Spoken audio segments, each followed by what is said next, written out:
Ni ukweli ya kwamba katika upande wa gatuzi ya constitution yetu hasa ya 2010 baba alishiriki pakubwa, 80%. Tunaweza associate na baba. Na amekuwa kwa mstari wa mbele kukashifu hasa serikali kuu kwa yale majukumu bado inazembea. Mfano, ikiwa ni pesa ya CDF, pesa ya kura na kera, pesa ya fuel maintenance levy, pesa ya kujenga masoko, pesa ya HEF ambayo bado majukumu serikali kuu imekupamilia, maneno ya kujenga county irrigation.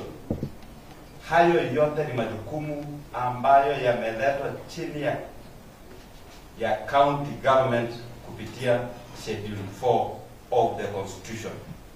Lakini serikali kuu bado imeyakirimia, imeyakatalia, huku ikitaka kutengeneza hayo majukumu huku mashinani.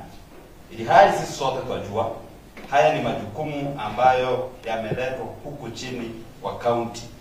Kwa hivyo ningependa kuiomba hii serikali, kama kweli inamuomboleza baba kwa uhakika, itumie hii nafasi mwafaka kuhakikisha ya kwamba yale majukumu yote ambayo imekwamilia huko juu, sasa ni wakati wao kuyaajiria, yarudi huko mashinani, ndio watu wetu waendelee kupata hadhi na heshima ya kuhakikisha ya kwamba ni kweli yale baba aliyosimamia bado yanatekelezwa.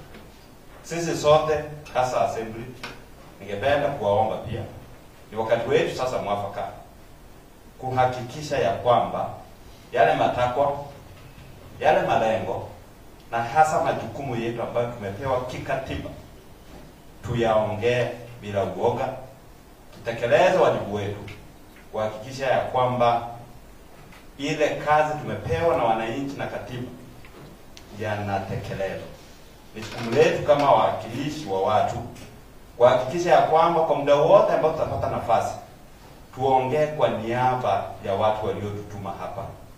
Ningependa kuiomba hii assembly ya kwamba ni wakati wao sasa kuhakikisha ya kwamba haki inatendeka kwa wana Migori, inatendeka kuhakikisha ya kwamba kazi hasa budget ambazo tunapitisha hapa zinaimplementiwa, na kuhakikisha ya kwamba sisi tutapewa nafasi yetu kama viongozi tuliochaguliwa kwa niaba ya wana Kenya, wana Migori, kuongea kwa niaba yao bila kuhujumiwa na bila kutishwa wala bila kukompromisiwa.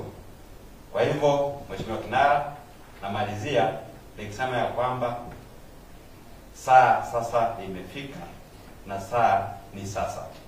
Yeyote ambaye atashindwa kutekeleza majukumu yake kikatiba, ni wakati wake wa kufunga virago na safiri salama.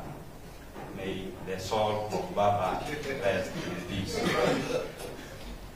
Thank you.